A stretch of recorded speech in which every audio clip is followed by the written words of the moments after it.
안녕하세요. 과분하게 소개해 주셨는데 방금 소개받은 정재호 사무관입니다. 제가 오늘 여러분께 말씀드릴 내용은 GMP에 대한 그 일반적인 내용 포함해서 지금 이제 그 세포 치료제나 유전자 치료제 이쪽 분야에서 특별히 더 신경 써야 될 부분 중심에서 말씀을 드리겠습니다. 그리고 이제 제가 중간에 최근에 유럽에서 그 퍼블리시한 그런 내용을 담은 가이드라인 함께 잠깐 소개를 드리도록 하겠습니다. 뭐 순서는 이렇게 하고요. 강의가 긴 것보다는 짧은 게 좋죠. 그리고 가능하면 여러분이 갖고 계신 궁금한 사항이 있으시면 중간중간에라도 질문해 주시면 거기에 답변을 드리며 진행을 하도록 하겠습니다. GMP 개념은 여러분이 뭐 잘 아시리라고 믿습니다. 지금 현재 그 GMP를 이제 참조하기 위해서 혹시 GMP를 운영하고 계시는데 거기서 오신 분 혹시 손 잠깐만 한번 들어주시겠어요? GMP를 우리 회사에서는 운영하고 있다 또는 인정받고 생산하고 있다. 자신이 없으신가요? 손이 잘 안 보이네요. 대부분이, 예, 감사합니다.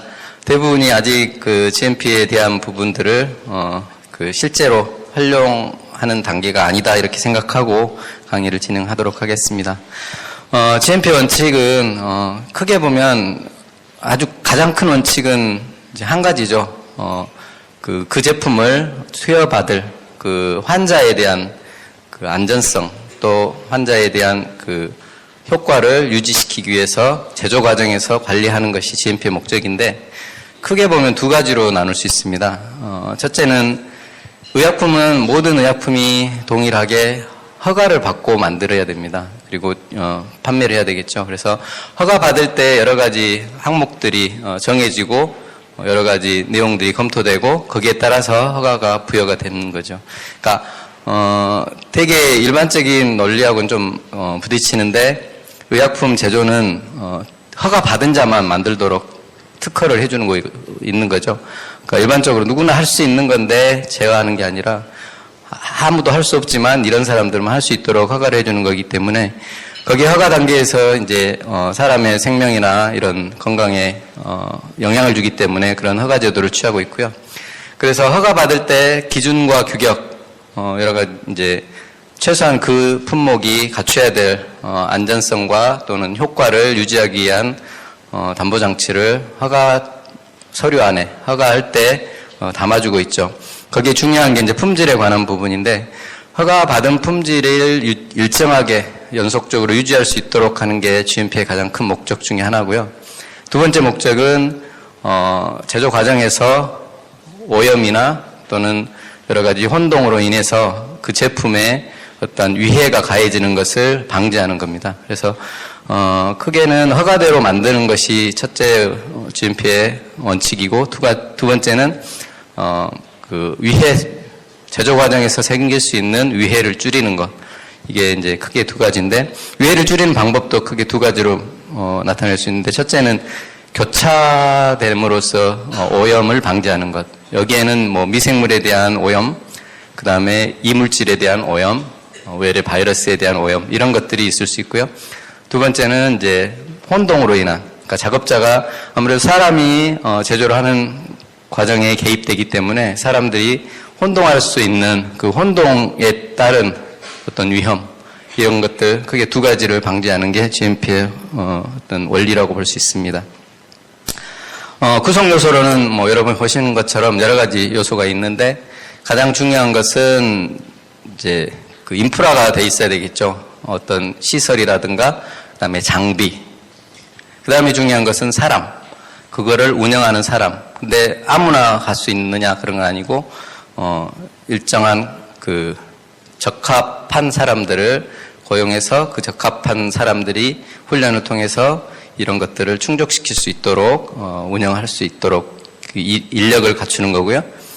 그 다음에는 이제 GMP의 가장 중요한 것 중에 하나가 문서화입니다. 문서화. 그래서 GMP는 문서로 증거를 놔두지 않으면 안 한 거다 이렇게 보는 거죠. 그러니까 저희 식약처에서 가는 이제 여러분을 방문하는 경우는 그게 크게 보면 뭐 격리하는 차원에서 방문하는 경우는 없죠. 그렇죠. 여러분 업체 저희 차가 간다 그러면 일단은 좀 거부하는 그런 좀 안티적인 생각들이 많이 있을 겁니다. 저희가 갈 때는 뭐 어떤 것을 확인해 보거나 그다음에 어떤 것을 좀 지도하거나 뭘 지원해 주는 경우도 있지만 대부분의 경우는 제대로 하고 있는가를 확인하기 위해서 가는 경우가 많습니다. 근데 이제 가서 보는 게 전부 문서들이죠. 서류들을 볼 수밖에 없고, 왜냐하면 저희들은 이제 제한된 인력과 제한된 시간 때문에 제대로 했는지를 확인하기 위해서는 옆에서 저희가 한 달 딱 출장 내고 지켜보면 좋은데 그러지 못하기 때문에 그동안 했던 것들에 대한 문서를 보게 되죠. 그래서 문서 관리가 굉장히 중요한 부분 중에 하나고요. 그 다음에 제조나 품질 관리 체계를 갖추는 것도 GMP의 구성 요소 중에 하나입니다. 우리나라 GMP 연역을 보면 그렇게 오랜 역사를 갖고 있지는 않습니다. 저희 약사법이 1954년도에 만들어졌거든요. 그래서 해방된 이후에 얼마 안 돼서 약사법이 굉장히 오래된 법령입니다. 그런데 이제 GMP라는 개념이 들어온 것은 90년대 들어왔고요. 그래서 94년도 7월 달에 GMP라는 게 이제 규정안으로, 그러니까 GMP라고 들어오지는 않았고 제조 및 품질 관리라는 것으로 들어왔죠. 그래서 그렇게 시작이 됐고요. 그래서 완제의약품이 94년도에 시작하게 됐습니다. 그리고 이제 2000년도에 와서 비로소 이제 GMP의 어떤 모습을 갖추게 됐고요. 그래서 바이오 의약품도 별도로 일반 의약품에서 구분해서 GMP에 대한 어디셔널한 요구사항을 반영을 했고, 그다음에 원료 의약품 벌크 GMP라고 해서 BGMP라고 그래 불리는데, 그런 벌크 의약품에 대한 GMP도 분리해서 도입이 됐습니다. 그다음 2002년도 말에 이제 GMP 실사에 관한 부분들이 좀 바뀌었는데, 바이오 약품의 경우는 2002년부터 2002년 말부터 GMP 사전 GMP를 적용을 했습니다. 그래서 사전이라는 것은 허가되기 전에, 종전에는 그 전까지는 그냥 GMP를 갖춰라, 그리고 어떤 경우는 이제 권고사항으로 운영이 됐기도 했고, 준수사항으로서 그냥 GMP를 잘 지켜라라고 규정이 있었는데, 이제 2003년 1월부터는 저희가 허가할 때 GMP에 관한 자료를 제출하게 하고, 그 GMP 실시 상황을 평가해서 적합한 경우에만 그 해당 품목을 허가해주는 그런 사전 GMP를 적용했고요. 지금은 모든 의약품이 다 아마 사전 GMP로 운영이 되는 걸로 알고 있습니다. 그 초창기에는 GMP가 아주 이제 국제적으로 통용되는 완전한 GMP, 모든 영역의 GMP를 갖추고 있지는 못했습니다. 우리나라도. 왜냐하면 이제 초기에 GMP라는 게 좀 오해되는 부분도 있었고요. 물론 그 전반적으로 풀 GMP를 의무적으로 모든 업체에게 적용하기는 좀 어렵다라는 것 때문에 중요한 요소인 공정 밸리데이션, 그러니까 밸리데이션이죠. 밸리데이션이나 그다음에 변경 관리, 그다음에 제조업자의, 그러니까 공급자에 대한 오딧, 뭐 이런 것들이 명확하게 규정이 되지 않았었는데, 2008년도에 들어서 이게 이제 밸리데이션, 그다음에 변경 관리, 그다음에 이제 공급자에 대한 관리, 뭐 이런 것들이 추가적으로 들어갔습니다. 그래서 비로소 2008년부터 좀 GMP의 완전한 모습을 갖춘 규정이 완성이 됐다, 이렇게 볼 수 있겠습니다. 그 후로 쭉 GMP가 이제 운영이 되고 있다가, 물론 그 2002년 이후에 계속 우리나라 GMP가 굉장히 빨리 정착이 될 수 있던 계기가 좀 있었습니다. 잠깐 뭐 히스토리를 말씀드리면, 일반적으로 이제 세포 치료제가 그때는 뭐 전혀 언급이 거의 이제 개발되지 않은 그런 상황이었고, 일반 의약품에 대한 GMP가 많이 이제 회자가 되고 있었던 와중에 이제 주사제를 맞은 환자가 노인 환자분들이 한 병원에서 4분이 갑자기 사망을 한 케이스가 생겨서 그걸 조사해 봤더니, 제조하는 과정에서 오염에 의한 그런 주사제 오염에 따라서 그냥 근육주사였음에도 불구하고 네 분의 그 어르신들이 사망한 사건이 생겼습니다. 그래서 그때 이제 전반적인 국내 GMP에 대해서 다시 한번 생각해보자. 그리고 점검해보자. 그래서 국내에 허가되어 있는 주사제 허가를 갖고 있는 230여 개의 업체에 대해서 일제 점검을 한번 했습니다. 저희 당시 식약청 시절에. 그때 한 6개월 정도를 그 전수조사를 했죠. 그랬는데 이제 GMP 과정을 이제 하나씩 그때는 이제 저희 식약처도 그 감시원 인력들이 상당히 이제 그 전문 지식이 많이 축적이 안 된 상태여서 저희도 가는데 어려움이 있었고, 하지만 이제 처음에 초창기에 이제 막 트레이닝하고 다 같이 겸하면서 6개월을 어쨌든 전체 업체에 대해서 점검을 했는데, 그때 그 적발했다고 봐야 되겠죠. 그 확인된 지적사항들, 특히 이제 전부 허가된 의약품들을 제조하는 것을 저희가 검토를 했기 때문에 사후관리 차원으로 저희가 접근했기 때문에 위반사항이 생기면 처분을 했었어야 됩니다. 그래서 그때 제 기억으로 당시에 이제 230여 개의 업체를 전수조사했는데 그때 적발률이 아마 67%인가 아마 됐어요. 그래서 거의 3분의 2 정도의 회사들이 다 처벌을 받았습니다. 특히 이제 주사제 그때 당시에 이제 많이 지적이 됐던 게 이제 무균이 안 돼가지고 이런 사고가 생겼기 때문에 무균 관리에 대한 부분도 저희가 굉장히 자세히 봤고요. 근데 이제 그게 멸균이 제대로 안 됐다는 게 상상이 잘 안 되긴 하지만, 그럼에도 불구하고 이제 멸균이 안 됐어도 사실은 균이 아주 오염될 찬스는 그렇게 크지 않은데도 불구하고 그런 사건이 생겨서, 아무튼 이제 그걸 계기로 해서 2005년, 2006년, 2007년 뭐 이럴 때 이제 차등 평가도 실시하고 또 굉장히 GMP에 대한 부분들을 저희 식약청 시절에 많이 전체적으로 많이 저희가 이제 시설 투자도 그때 아마 특별 케이스로 해서 지원도 되고 아마 그랬었던 걸로 기억합니다. 그러니까 GMP 시설 하는데 정부에서 뭐 융자라든가 이런 것들을 좀 쉽게 할 수 있도록 해서 대대적으로 한 2000년 후반경에 국내 제조업체들이 시설 투자를 굉장히 많이 했습니다. 그래서 그 이후에 이제 GMP가 어느 정도 우리가 생각하기에도 많이 저희 나라가 발전이 됐고 그 이후에 이제 규정들도 이렇게 보완이 되는 그런 상황이 계속 됐던 거죠.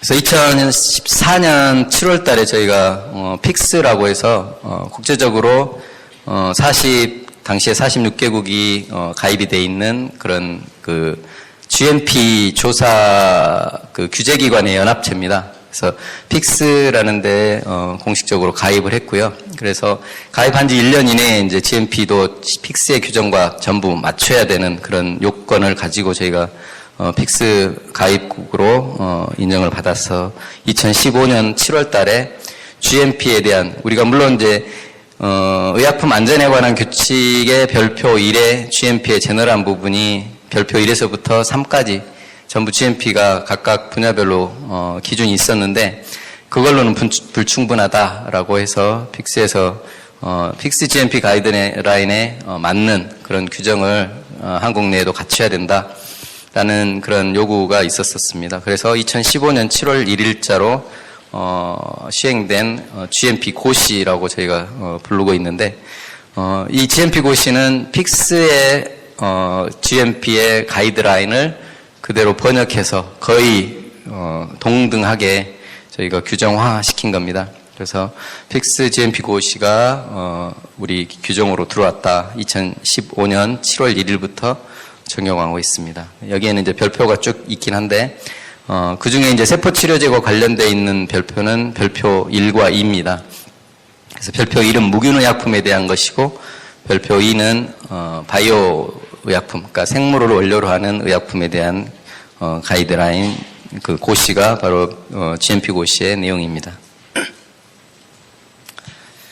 그리고 2017년도 뭐 여러분과 크게 관련 없지만 혈액제제에 대한 GMP가 사실 신설이 됐습니다. 이 혈액제제는 사람의 이 성분 제제들입니다. 그러니까 혈장 분액제제, 뭐 흔히 말하는 이뮤노글로불린이나 아니면 그 알부민 같은 것은 이제 혈장 분액제제로 해서 계속 우리가 GMP 안에서 다루었었지만 혈소판, 그다음에 뭐 적혈구, 뭐 이런 것들 있잖아요. 성분 제제들 이런 것들은 이제 그 혈액관리법에 따라서 지금 복지부 내 이제 질병관리본부에서 관리를 하고 있는데 그 부분도 이제 GMP가 국제적으로 요구되고 있고 픽스도 마찬가지 이 혈액제제 GMP도 별도로 갖고 있기 때문에 저희 나라에서도 이 GMP 규정을 신설했습니다. 그래서 내년 1월부터 강제 적용이 되겠습니다.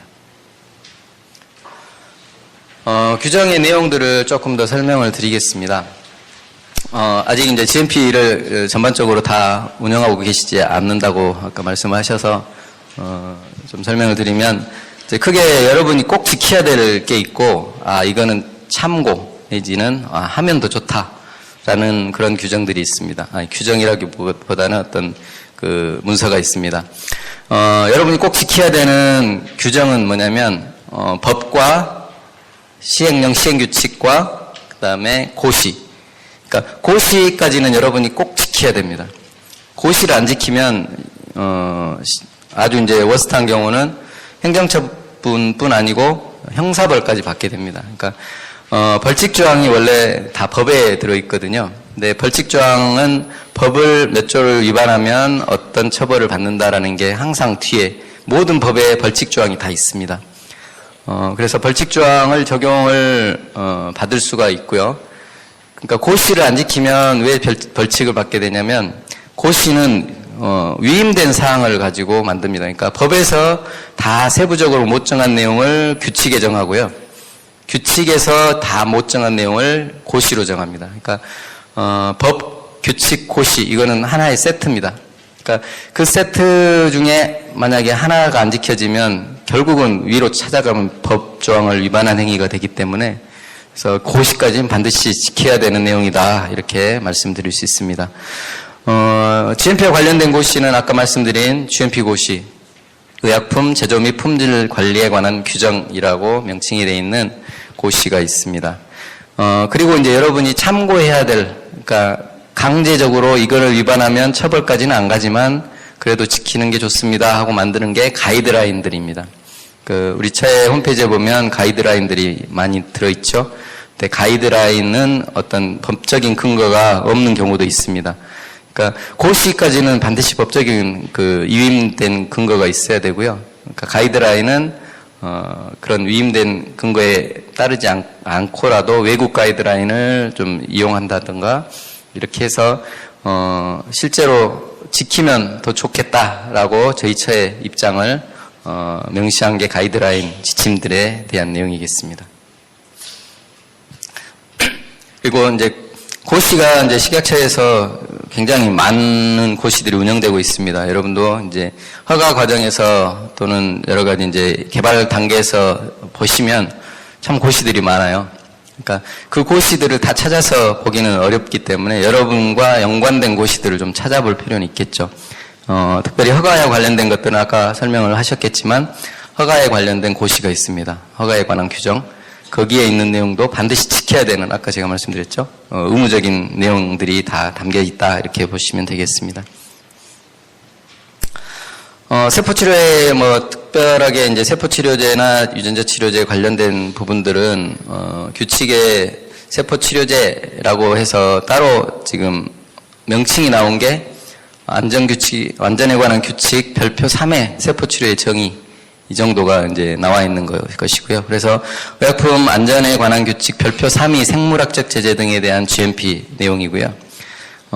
생물학적 제재를 제조하는 업체 같은 경우는 그것만 지키면 되는 게 아니라 별표 1은 기본 GMP고 거기에 첨가해서 지켜야 될 게 별표 3.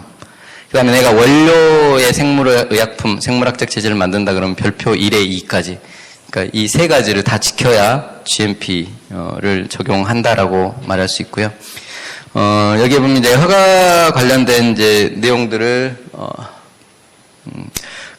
정의한 게 이제 안전규칙 4조에 나와 있는데 거기에 이제 허가를 받으려면 어떤 자료 내라 이렇게 명시하고 있습니다. 거기에 6호에 보면 GMP 평가에 필요한 자료 이런 것들을 제출하게 하고 있습니다. 그래서 그것에 근거해서 평가 자료를 내게끔 돼 있고요.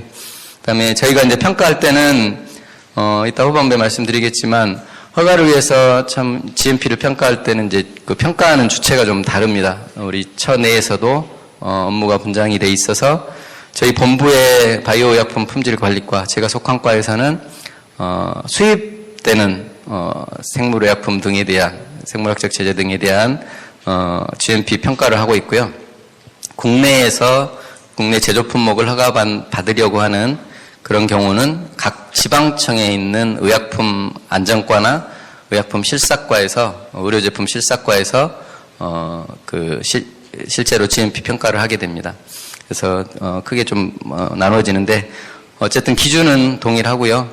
여기에 이제 크게 보면 이제 별표 아까 말씀드린 안전규칙 별표 1A 3 대부분의 세포치료제는 원료부터 만들잖아요. 그러니까 처음에 세포로 출발해서 아니면 뭐 조직이나 혈액으로부터 시작해서 분리해서 증식하고 그다음에 패키징하는 이런 절차를 거치기 때문에 대부분은 별표 1 플러스 별표 1A 플러스 별표 3 이거를 다 지키셔야 되고요. 그다음에 이제 거기에 부가적으로 아까 고시화되어 있는 별표 1 세포치료제는 다 무균의약품이죠. 그러니까 무균의약품은 별표 1을 반드시 지켜야 되고 제가 말한 별표 1은 고시의 별표 1 그다음에 별표 2 여기가 이제 생물을 원료로 하는 의약품에 대한 것이고요. 별표 17 17은 이제 완제의약품에 대한 규정입니다. 그래서 완제의약품 여러분이 만드는 것도 다 완제의약품이기 때문에 이제 별표 17도 별표 1과 거의 유사한데 아무튼 17까지 적용이 된다 이렇게 말씀드릴 수 있고요. 그다음에 이제 허가 전에는 이렇게 이런 기준에 따라서 수입의약품의 경우는 본부에서 그다음에 국내 제조의약품에 대해서는 지방청에서 평가를 하게 되어 있고 그다음에 허가 후도 마찬가지입니다. 허가 후도 지방청에서 관할 업체에 대해서는 3년에 한 번씩 보통 이제 평가를 하게 되어 있습니다. 정기적으로. 그래서 종전에는 그렇지 않았는데 3년 전에 GMP 적합 판정서라는 거를 공식적으로 저희가 교부를 하고 있습니다. 규정을 만들어서. 그래서 그 적합 판정서는 3년 유효기간으로 해서 한번 실사를 한 다음에 3년 동안 유효한 걸로 그 제재별로 적합 판정서를 교부하고 있습니다. 지금부터는 이제 바이오 GMP에 대한 어떤 내용들을 조금 더 설명을 드리도록 하겠습니다. 제게 주어진 시간이 아마 11시 20분까지로 알고 있는데요. 최대한 빨리 하고 하겠습니다. 여러분 이제 대부분 아시겠지만 아까 정의를 제가 잠깐 설명을 드렸고요. 저희가 관할하는 그러니까 저희 과에서 관할하는 제품들은 이런 제품들입니다. 생물학적 제재 등이라고 붙어 있는 백신, 혈장분해 제제, 그다음에 항독소, 독소, 그다음에 유전자 제조합의약품, 그다음에 세포치료제, 유전자 치료제 이런 것들 생물을 원료로 하는 것들은 다 저희 과가 관할을 하고 있고요. 그다음에 이 중에서 첨단 바이오의약품이라고 해서 법적인 용어는 아닙니다. 첨단 바이오의약품이 아직은. 그래서 첨단 바이오의약품 법이 지금 진행이 되고 있는데 그것이 이제 공식화되기 전까지는 이 첨단 바이오의약품이라는 게 이제 법적인 용어는 아닌데요, 아직. 여기에 이제 들어갈 수 있는 것들이 유전자 제조합 의약품은 사실은 아닙니다. 고전적으로 보면 세포치료제, 그다음에 유전자 치료제, 그다음에 조직공학제제, 그다음에 융복합제제 뭐 이런 정도로 지금 정의를 하고 있거든요. 그러니까 제가 말한 여기서 이제 첨단이라는 것은 유전자 제조합 의약품 하도 신기술이 많이 적용되고 그래서 아마 인위적으로 분류를 했고요. 어쨌든 이제 첨단 바이오 의약품은 이제 국제적으로 보면 유럽에 ATMP라는 게 있습니다. 그래서 Advanced Therapeutic Pharmaceutical Medicinal Product ATMP니까 그렇게 정의를 하고 있습니다. 거기에 제가 말씀드린 4가지 정도가 들어가 있습니다. GMP에서 가장 중요한 게 이제 아까 인력 부분은 조직으로 지금 현재 이제 제조관리 책임자, 제조관리자라는 법적인 용어가 있습니다. 약사법 37조에 보면, 36조 37조에 보면 제조관리자를 반드시 두게끔 되어 있고요. 거기에 제조관리자는 법적으로 반드시 갖춰야 되는 자격을 갖춰야 됩니다. 그 자격 요건은 약사, 의사. 일단은 약사법에 의해서는 약사가 반드시 제조관리자가 돼야 되고요. 약사 또는 한약사. 그런데 이제 바이오의약품의 경우는 지금 세포치료제, 특히 세포치료제, 그 다음에 생물학적 제제 이런 경우는 뭐 세균학적 기술을 가진 자도 제조관리자로 허용을 했습니다. 그래서 그 세포치료제 경우는 그 의사나 세균학적 지식을 가진 자도 제조관리자로 정사를 할 수 있게 돼 있고요. 그리고 완제품을 제조하는 업체는 무조건 2명 이상을 둬야 됩니다. 그래서 만약에 나는 원료약품만 만들겠다, 그러니까 원료까지만, 벌크까지만 만들겠다 그러면 1명 괜찮은데, 완제약품을 만들 경우는 반드시 2사람 이상을 둬야 됩니다. 그래서, 하나는 제조 분야, 하나는 품질 분야. 그래서, 이 제조관리자, 특히 제조관리자가 해야 되는 업무들이, 법에 명시가 돼 있고요. 제조관리자의 가장 큰 미션 중에 하나는 최종 제품에 대한 릴리즈, 그러니까 품질을 보증하고 내보내는 거. 이게 제조관리자가 해야 될 가장 큰 일 중에 하나고, 두 번째 미션은 작업원들에 대한 교육을 철저하게 시키도록 하고 있습니다. 그래서 교육이 제대로 안 되면 GMP 운영이 안 되기 때문에 제조관리자가 교육을 반드시 실시하게 되어 있고요. 그래서 제조관리자나 이제 간혹 여러분들이 이제 의문을 갖고 계시는 게, 그러면 제조관리자가 이제 우리 법에서는 제조관리자라고 통칭을 하고 있고요.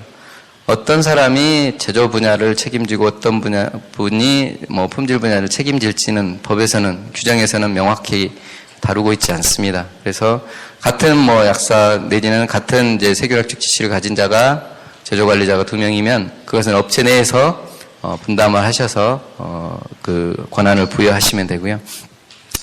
그래서 이제 조직에 있어서는 그 정도 이제 돼 있고요. 그다음에 GMP에 있어서 이제 또 물론 원칙 중에 하나가 이제 작업자인데 작업원을 이제 각각 부서별로 배치를 해야 되겠죠.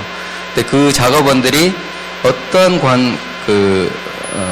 컴페텐시, 그러니까 역량을 갖고 있는지를 아까 제조관리자가 책임을 져야 되겠지만 교육 또는 훈련 이런 것들을 통해서 해당 미션을, 해당 태스크를 정확하게 수행할 수 있는 그런 요건을 가진 자로 작업원을 관리를 해야 됩니다.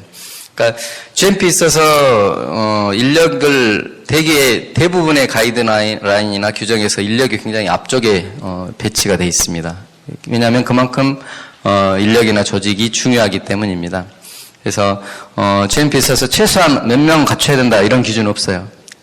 그것은 업체에 제조하는 그런 제품의 어떤 상황이나 그다음에 규모나 이런 것들에 의해서 여러분이 이제 자율적으로 이렇게 갖추시면 되고요. 다만 저희가 이제 평가할 때 중요한 것은 인력이 충분해야 된다라는 가이드라인은 많이 있습니다. 그러니까 그 제조 공정을 수행하는데 또 그 품질 관리를 하는데 충분한 인력이어야 됩니다. 인력을 갖춰야 됩니다. 그래서 충분한 인력은 내가 제품이 하나인 경우와 100개인 경우는 굉장히 다르죠. 그래서 근데 이제 대부분 초기에 저희 GMP를 이제 문서를 만들고 또 컨설팅을 하시는 업체들에서 되게 이제 잘하는 업체들 걸 그냥 이렇게 그것을 백본으로 해서 만들어 오기 때문에 최소한 뭐 50명 이상 돼야 된다 뭐 이런 그런 인력 구조를 또 그려 가지고 처음에 도입하는 회사들이 꽤 있었습니다. 근데 사실은 그렇게 많은 인원이 필요하지 않은 경우도 있겠죠. 왜냐하면 우리 제품을 제대로 만들고 품질 관리하기 위해서 한 뭐 30명, 20명이면 충분하다라고 나름대로 어떤 내용들이 다 충실하게 반영이 돼 있다고 하면 그것은 적합한 거로 보고 있겠죠. 그래서 그런 것들 규모에 따라서 여러분들의 규정이나 내부 내용들을 좀 갖출 필요가 있다. 이제 아까 제가 고시 말씀을 잠깐 드렸는데, 의약품 제조 및 품질 관리에 관한 규정을 보면 별표 1부터 별표 17까지가 현재 만들어져 있습니다. 그래서 그 중에 아까 이제 바이오 의약품, 특히 세포 치료제가 해야 될 게 별표 1, 별표 2, 그다음에 별표 17이라고 말씀을 드렸죠. 그러니까 대개 바이오 의약품은 세포 치료제는 다 무균 제품이기 때문에 별표 1을 지켜야 되고요. 별표 1에는 무균 의약품을 만들 때 시설, 그다음에 작업 원칙 뭐 이런 것들이 반영이 돼 있어요. 그래서 시설 중에는 특히 청정도를 어떻게 관리할 것인지 이런 것들이 구체적으로 명시가 돼 있습니다. 꼭 읽어보시면 좋을 것 같고요. 그다음에 별표 2에는 이제 생물학적 제재 각각 제재별로 어떤 것들을 좀 중점으로 해야 될지 이런 것들이 나와 있고요. 별표 17은 이제 전체적으로 완제품을 어떻게 그 최소한 요건을 갖추라라고 규정이 돼 있습니다. 제가 인력은 설명을 드렸고요. 시설 장비, 그러니까 되게 시설 장비는 뭐 당연히 작업하려면 빌딩이 있어야 되고, 그 다음에 시설 생산구역과 그 다음에 품질관리구역. 이것은 규정적으로 생산구역과 품질관리구역은 분리를 하셔야 됩니다. 분리라는 의미는 서로 이렇게 왔다 갔다 할 수 없게끔 차단을 하셔야 된다는 의미고요. 공조도 마찬가지입니다. 공기조화 시설도 생산구역과 품질관리구역은 서로 별도의 H백을 갖춰야 된다. 그 다음에 이제 중요한 요소 중에 우리 특히 생물학적 제재 등에 대해서는 이제 잘 아시겠지만 마스터 시드라고 하죠. 셀이나 바이러스나 박테리아를 마스터를 갖고 있어야 됩니다. 그걸 출발 물질로 정하고 있기 때문에 마스터 시드 뱅크라고 해서 스테로이드, 그러니까 저장하는 것을 특별히 저희가 더 요구 조건을 더 갖추고 있고요. 그래서 대개 이제 시드 뱅킹 시스템이 갖춰져 있느냐. 여러분 세포 치료제를 개발하고 만들려면 거기에 마스터 셀이 있어야 되겠죠.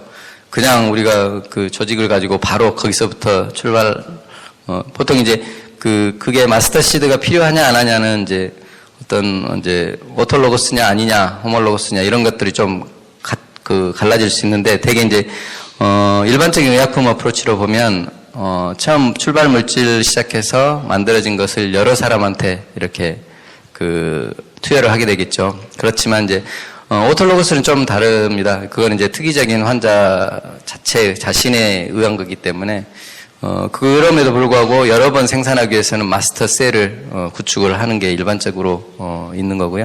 호몰로거스는 당연히 마스터 셀이 있어야 되고 거기로부터 이제 워킹 셀을 분리해서 그렇게 운영을 하게 되겠죠. 그래서 특히 이제 시설 요건 중에 이제 그 셀 뱅킹 시스템을 저희 GMP 영역에서도 보고 있다 이렇게 말씀을 드리고요.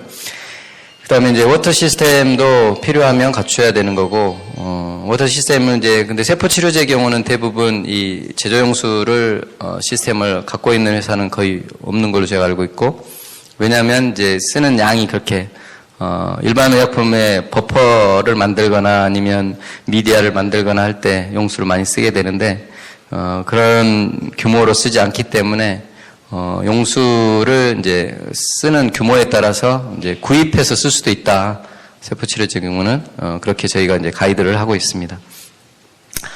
그다음에 인력은 제가 설명을 드렸고요. 그다음에 퀄리티 매니지먼트인데 이거는 이제 가장 의약품 GMP의 가장 큰 제일 위의 우산이 이제 퀄리티 시스템입니다. 보통 이제 파마슈티컬 퀄리티 시스템 해서 PQS라고 보통 이야기하는데 거기에 이제 중요한 것들이 이제 퀄리티를 어떻게 내가 관리하고 유지할 것인가에 관한 폴러시를 그런 정책을 만들도록 하고 있고요. 이게 이제 우리말로는 품질 경영이라고 지금 번역이 돼 있는데 퀄리티 매니지먼트에 이게 가장 중요한 것은 퀄리티를 내가 제조하는 기간 동안에 목적하는 품질의 세포 치료제를 계속 만들고 있다는 것을 계속 내가 검토를 하는 겁니다. 그래서 퀄리티 리뷰가 굉장히 중요한 이 퀄리티 매니지먼트의 방법이고요. 또 하나는 방법은 이제 리스크를 어떻게 평가하고 그걸 통제하고 줄여 나갈 것인가 하는 것들, 그런 것들이 이제 퀄리티 매니지먼트의 요소 중에 하나일 수 있습니다. 그다음에 문서는 말씀을 드렸고요. 아무튼 문서는 없는 것은, 문서화되지 않는 것은 안 한 행위다, 이렇게 봅니다. 그러니까 저희가 아까 가게 되면 문서 볼 수밖에 없다고 그랬는데, 문서가 없는데, 우리 그거 했어요, 아시잖아요, 이렇게 저희한테 설명을 해도 저희도 알죠. 아는데 인정이 안 됩니다. 그러니까 서류화되지 않는, 그러니까 문서를 크게 보면 문서 자체와 기록물로 나눌 수 있어요. 그러니까 도큐먼트하고 레코드로 나눌 수 있는데, 그 도큐먼트는 어떤 SOP나 정책들, 그다음에 내가 어떤 따라야 될 지시사항들, 이런 것들이 이제 도큐먼트가 되겠고, 그 도큐먼트를 내가 이행했을 때 나온 결과물들이 이제 레코드로, 기록물로 관리가 되죠. 그러니까 엄격히 이야기하면 기록물이 없으면 여러분이 안 한 거예요. 그러니까 우리는 그렇게 봅니다. 그러니까 아무리 방어해도 그는 저희가 허용이 안 되기 때문에 여러분이 하는 행위는 전부 기록물로 나올 수 있는 형태의 어떤 도큐멘트를 만드시는 게 필요하다는 거죠. 물론 요즘은 이 도큐멘트도 다 인정이 되고요. 그 시스테믹하게 시험 관리는 되게 림스라고 많이들 적용하고 있고, 그다음에 제조 분야에서도 뭐 SAP나 여러 가지 이제 이 도큐멘트 프로그램들이 나와 있어서 거기에 이제 적용하고 있습니다. 그것도 인정이 됩니다. 그 다음에 이제 밸리데이션이 또 하나의 코어 요소 중에 하나인데, 이 밸리데이션은 지금 보시는 것처럼 장비도 있고요, 대상이. 그다음에 시설도 있을 수 있고, 그다음에 프로세스, 공정을 밸리데이션 해야 되는, 그다음에 뭐 세척 공정, 이것도 공정의 일부인데 클리닝, 그다음에 어떤 시험 방법, 이걸 메서드 밸리데이션이라고 하는데 그 방법에 대한 것, 그 다음에 이제 컴퓨터 시스템, 아까 쓰는 이 도큐멘트 시스템이나 아니면 물류 시스템, 그 다음에 시험 관리 시스템, 이런 것들이 이제 밸리데이션 대상에 포함이 됩니다. 그래서 밸리데이션이 굉장히 이제 다양한 분야에서 이루어지는데, 밸리데이션의 가장 중요한 것은 이제 밸리데이션을 지금은 하는 방법이 크게 보면 세 가지가 있습니다. 첫째는 이제 예측적으로 하는 거. 내가 아직 적용을 안 하는데 미리 한번 검증해보고 밸리데이션 해보고 적절하다 그러면 그거를 수행하는 거. 그 다음에 이제 컨커런트라고 해서 막 같이 동시적으로 진행하면서, 그냥 그런 경우는 이제 아주 희귀의약품이나 이렇게 이제 특히 제조 공정 밸리데이션, 프로세스 밸리데이션 같은 경우는 실제로 생산을 해봐야 되잖아요. 밸리데이션 하려면 미니멈 3 consecutive라고 했는데 3개의 배치를 연속해서 합격해야 이게 이제 밸리데이션 됐다, 이렇게 이야기하는데, 1년에 한 번밖에 안 맞는 걸 어떻게 밸리데이션 하려면 뭐 3년 동안 해야 되는 상황이 생기잖아요. 그래서 그런 경우는 이제 컨커런트로 해서 보통은 이제 유지를 할 수 있게끔 규정은 돼 있고요. 그다음에 세 번째는 이제 회고적으로 보는 레트로스펙티브인데, 지금은 이제 회고적인 방법은 예전부터 해왔는데 그때는 밸리데이션 개념이 없었는데 지금 와서 규정이 만들어졌기 때문에 예전에 해왔던 것들을 자료를 모아서 내가 한 것이 적정하다, 이렇게 평가하는 방법이거든요. 근데 지금은 이제 이 레트로스펙티브한 회고적인 방법은 되게, 특히 공정 밸리데이션이 인정을 안 하고 있습니다. 그러니까 지금은 이제 밸리데이션을 한 다음에 만들으셔야 되고요. 그러니까 밸리데이션은 SOP, 특히 어떤 작업에 대한 SOP, 공정에 대한 SOP, 이런 것들, 중요한 그 공정에 대한 SOP를 만들기 전 단계가 바로 밸리데이션 단계입니다. 그러니까 밸리데이션을 한 다음에 이 밸리데이션이 잘 수행이 된 대로 내가 SOP를 짜는 거죠. 그러니까 개념을, 밸리데이션이 끝나면 SOP가 하나 만들어진다, 이렇게 개념을 보시면 틀리지 않을 것 같습니다. 특히 공정이라든가 이런 것에 대해서는. 그다음에 그 밸리데이션을 하는 시점 자체가 내가 적용하기 전 단계에서 해야 되고, 그것이 실제적으로 밸리데이션은 또 하나의 원칙 중에 하나는 내가 평상시에 하는 루틴 프로세스 또는 루틴 액티비티를 가정을 하고 밸리데이션을 수행해야 된다, 이런 개념으로 받아들이면 좋을 것 같습니다.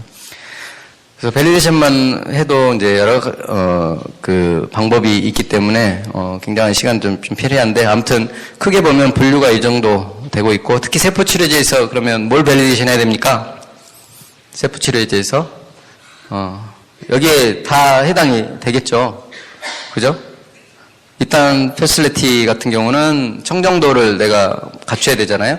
그러니까 무균의약품이고 무균구역에서 하는 작업들이 있기 때문에 최소한 그 구역은 그레이드 A로 해야 되고 거기에 둘러싼 B, 그 다음에 C 이렇게 캐스케이드로 가야 되는데 그게 적정하게 지금 운영이 되고 있는지를 한번 평가를 해봐야 되잖아요. 그게 이제 패슬리티에 대한 밸리데이션이고요. 그 다음에 뭐 워터는 별로 상관이 없으니까 이것은 안 하셔도 되겠죠. 그 다음에 대개 보면 세포치료제의 경우 뭐 냉장 보관 요건들이 많죠. 그 다음에 유전자 치료제의 경우는 이제 아주 냉동 상태로 보존을 해야 되는 경우도 있기 때문에 그런 시스템에 대한 밸리데이션. 그 다음에 이제 제조 과정에서 쓰여지는 제조 장비. 그러니까 밸리데이션의 대상은 내가 늘상 내가 반복해서 사용하거나 반복해서 하는 행위들에 대해서 밸리데이션 해야 됩니다. 뭐 한 번 하는 것은 절로 밸리데이션 대상이 안 되고요. 그 다음에 다 나는 수작업으로 한다. 이런 경우는 밸리데이션 하기 어렵겠죠. 그러면 어떻게 해야 되죠? 그런 걸? 사람을 밸리데이션 해야 되겠죠, 사람. 그러니까 작업하는 사람에 대한 퀄리파이를 시켜야 됩니다, 그런 경우. 그러니까, 매뉴얼로 하는 어떤 내용들은 밸리데이션에서는 이제 한 발 좀 떨어져 있다고 보고요. 자주 사용하는, 내가 계속 사용하는 장비, 그 다음에 해당되는 공정, 그 다음에 뭐 하는 방법, 이런 것들에 대해서는 밸리데이션을 다 해야 된다. 그래서 이게 밸리데이션이 만만한 일은 아니죠. 이건 전부 GMP 규정에 보면 반드시 끝에 쪽에 뭐라고 되어 있냐면 이것을 문서화해야 된다. 이런 내용이 꼭 있어요. 그러니까 작업한 다음에 이걸 문서화하셔야 되면 이제 기록을 다 남겨라는 이야기인 거죠. 그다음에 원자재도 이제 일반 그 케미칼 제품에 비해서 바이오 제품들은 원자재 관리가 굉장히 중요합니다. 원자재 이퀄 퀄리티라고 부르기 때문에 이 소스 머터리얼 같은 경우는 이제 세포 치료제는 세포를 이제 그 채취하는 어떤 그게 이제 원자재가 되겠죠. 처음에 조직이 될 수도 있고, 그다음에 그 혈액이 될 수도 있고. 그다음에 어떤 뭐 지방 뭐 이런 것이 될 수가 있겠죠. 그러니까 그런 이제 처음에 내가 시드 셀을 만들기 위한 그런 출발 물질부터 관리가 돼야 되고요. 특별히 이제 그 여기 세포 치료제 쪽에서 요구하고 있는 것들은 트레이스빌리티, 특히 도너 일리지빌리티 같은 것도 이제 지금 국내에서는 도너 일리지빌리티가 지금 가이던스로 지금 나와 있는데 지금 픽스라든가 이런 가이드라인에 보면 그 도너에 대한 적합성 평가도 반드시 사전에 하도록 하고 있고요. 그 다음에 그 추적이 가능하도록. 그래서 세포 치료제나 그러니까 티슈나 아니면 기타 이제 셀을 쓰는 제품의 경우는 외국의 경우는 최소한 30년 정도 기록을 보존해야 된다 이런 규정도 있습니다. 그러니까 원자재에 대한 그런 내가 나중에 추적할 수 있는 체계를 갖추셔야 된다. 특히 이제 개발 단계에서 이런 것들은 다 문서화가 있어야 나중에 커머셜 생산하는 단계에서 그때 만들 수는 없잖아요. 그러니까 출발할 때 이런 것들을 염두에 두셔야 된다 말씀을 드립니다. 이제 그 최근에 EU에서 퍼블리시한 가이드라인이 하나 있습니다. 특히 ATMP에 특화해서 가이드라인이 만들어져 있고요.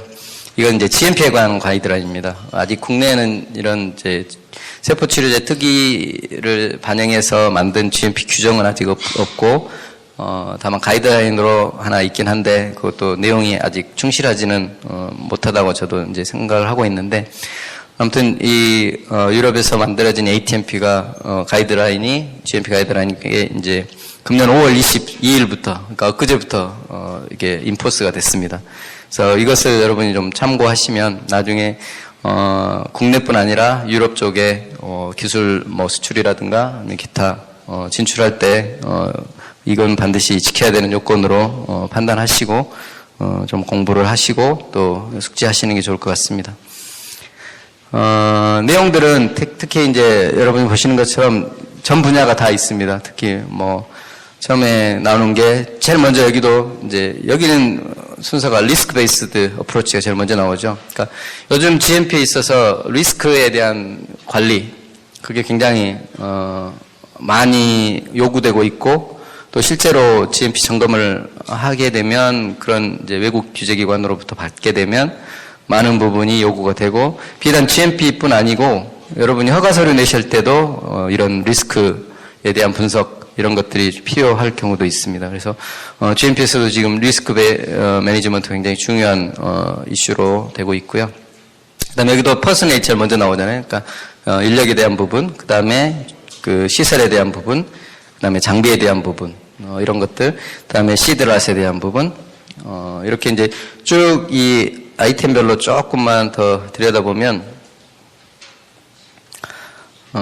이런 내용을 제가 설명을 드렸고요. 리스크 베이스드 어프로치에 보면 그러니까 이것을 전부 이제 리스크라는 게 어디서든 연유가 될 수 있어요. 아까 말한 원 출발 물질부터 리스크가 있을 수 있잖아요. 특히 이제 세포 치료적인 경우는 해당 환자의 오토로거스 같은 경우는 자가 치료 목적이기 때문에 그 환자가 도너 엘리지빌리티는 안 맞을 수도 있죠. 적합하지 않을 수 있죠. 왜냐하면 그 환자 자체가 좀 질병이 있는 환자일 수 있잖아요.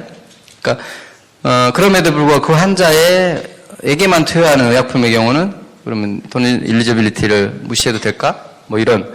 그러니까 이게 이제 다 리스크를 최종 제품이 갖고 그 환자에게 미칠 영향 이런 것들을 분석해야 되겠죠. 그래서 이 리스크 베이스들은 그 모든 분야에 있어서 그러니까 제조 공정에서는 외래에서 오염될 수 있는 세포 그러니까 박테리아나 펀자이 같은 거, 그러니까 미생물의 오염 있을 수 있고 특히 바이러스의 오염은 되게 제조 공정에서는 바이러스 오염은 거의 잘 일어나지는 않는데도 혈액이라든가 이런 쪽에서 이제 원료 물질을 가져온 경우는 유해성 바이러스가 있을 수 있기 때문에 그런 것에 대한 평가. 그 다음에 제조 공정에 있어서 사람, 작업자에 의한 리스크, 그 다음에 어떤 그 부영제에 의한 리스크, 이런 것들도 있을 수 있고, 제조 공정 자체가 갖고 있을 수 있는 리스크, 그 다음에 환경, 제조 환경으로부터 올 수 있는 리스크, 이런 것들이 이제 전체 분야가 다 리스크의 어떤 평가 요인이 되겠죠. 그러니까 그런 리스크를 어떻게 찾아내고, 그러면 이걸 줄이기 위해서는 어떻게 내가 하겠다라는 게 이제 나오고, 그 통제 수단을 해봤더니 정말 리스크가 줄었다. 이런 게 이제 기본적인 리스크 관리의 원칙이거든요. 그래서 계속 이제 주기적으로 평가하면서 이 리스크가 제대로 관리되고 있는지를 보는 게 리스크 베이스드 어프로치라고 볼 수 있습니다. 그 다음에 나머지는 다 비슷비슷하고요. 마스터 시드, 워킹 시드 잘 관리해야 되는 거고, 트레이스빌리티가 이제 여기 특히 ATMP에서도 중요하다. 그래서 트레이스빌리티를 반드시 관리하도록 하고 있고요.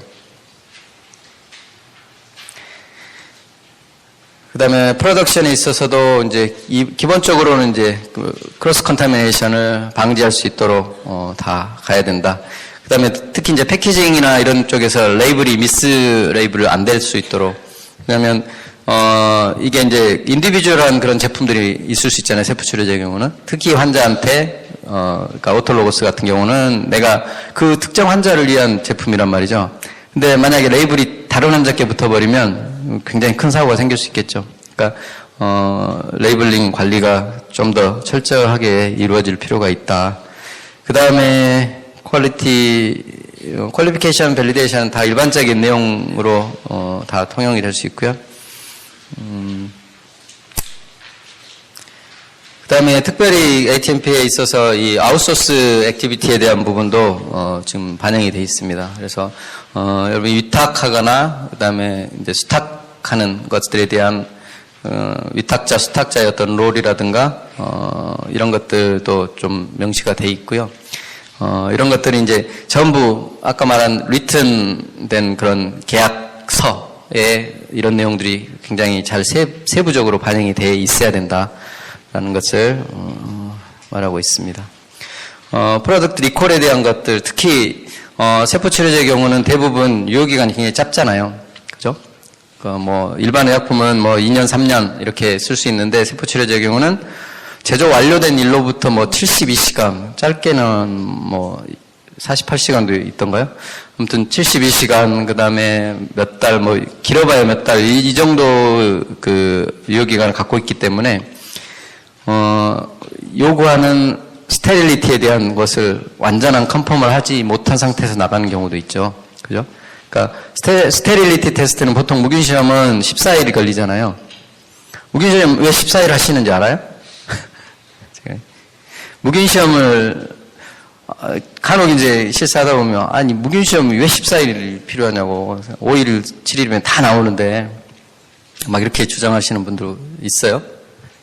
근데 무균 시험을 14일 하는 이유는 그러니까 건강한 그 세균이나 진균 같은 경우는 진균이 보통 이제 잘 안 자라기 때문에 뭐 7일이면 나오긴 하는데 좀 비리비리한 진균들 내가 좀 그 상태가 안 좋은 그런 세균이나 박테리아 같은 경우는 아니 그 진균 같은 경우는 처음에는 이게 내가 상태가 안 좋으니까 안 자란 것처럼 보일 수 있어요. 근데 얘가 회복을 해서 나중에 활발하게 또 크는 경우가 있어서 보통 14일, 2배인 14일을 본다 이렇게 이야기를 합니다. 그래서 근데 이제 세포치료제 경우는 원칙은 최종 출하하기 전에 다 품질을 확인하고 보내야 되는데 무균 시험의 경우는 그렇게 하면 제품 자체가 유효기간이 끝나버리니까 쓸 수가 없잖아요. 그래서 그런 경우는 이제 지금 뭐 신속 검출법으로 해서 부가적으로 지금 여러 가지 서브 방법으로 인정을 하고 있긴 한데 배양액에서 물론 무균 시험을 하게끔 하고 있고 그럼에도 불구하고 이제 만약에 최종 제품이 나감과 동시에 정식적인 무균 시험이 실시가 됐는데 14일 봤더니 얘가 정말 균이 검출됐다. 그러면 이미 그건 환자의 투여가 돼 있는 경우겠죠. 그러면 어떻게 할 것이냐. 이런 정책을 반드시 갖추라는 거죠. 그러니까 내가 100% 확신하고 품질을 확신한 상태에서 내보내지 못하는 형편이기 때문에 대부분 그러니까 그런 경우는 어떻게 내가 아웃 오브 스펙이 났으면 이미 투여된 환자에 대해서 어떻게 할 것인지에 대한 정책, 어떻게 할 것인지에 대한 프로시저를 반드시 갖추도록 그렇게 하고 있습니다. 그게 좀 일반 의약품과 좀 특이적인 내용이다 이렇게 볼 수 있겠습니다. 9분 남았는데요. 되게 다른 것은 다 마찬가지고요. 그 다음에 오토메이티드 프로덕션에 관한 부분도 좀 여기 가이드라인에 명시가 되어 있으니까 이 부분은 이제 되게 이제 자동화 시스템을 도입한 제조 공정 요즘은 많이 이게 이제 개발이 되고 있고 툴들도 나오고 있는데 이런 것들에 대해서 어떻게 관리할 것인지에 대한 부분도 좀 다루고 있으니까 좀 보시면 좋을 것 같습니다. 관리 정책은 여러분 이제 크게 쭉 읽어보시면 알아요. 그냥 다 한글로 돼 있고요. 이해를 하실 수 있으리라고 생각이 되고, 제가 말씀드릴 내용은 여기까지 말씀을 드리고 혹시 질문이나 뭐 궁금한 사항 있으시면 여러분이 여쭤보시면